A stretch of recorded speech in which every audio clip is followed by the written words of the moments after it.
Pak Okto, ada filosofi dan konsep yang saya dengar nih dari Pak Okto. Katanya, together we can be a giant. Nah, boleh cerita sedikit Pak? Secara umum ya Bu ya, di dalam geopolitik kita, later on bisnis akan terbagi beberapa sektoral, which is itu European, Indonesian itu sendiri, dan China, newcomer. Nah, China ini unik sebenarnya, dia metodologi, strategi war-nya di dalam bisnis. Jadi China itu tidak pernah memikirkan sebuah profit direct di dalam melakukan sebuah industri manapun, termasuk FMCG. Nah, kenapa kita harus belajar dari China dan together to be a giant? Karena China itu kalau membuat sebuah bisnis, kadang dia dari A to Z nggak to the direct. Jadi nggak langsung dia ke sana. Misalnya dia membangun sebuah pabrik.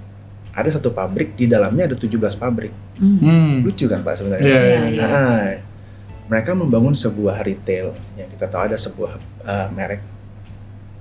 Dibilang untung tidak Pak.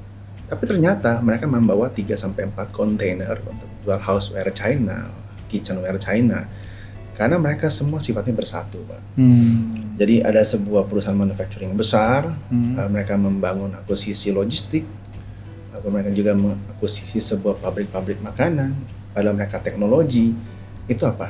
Kan together, mereka membuat sebuah link chain global yang nanti mereka tidak bisa diputus. Gitu. Kalau European sama Indonesian itu kan mostly lebih ke arah jualan, untung, langsung gitu aja Pak ya. Kalau China itu tidak.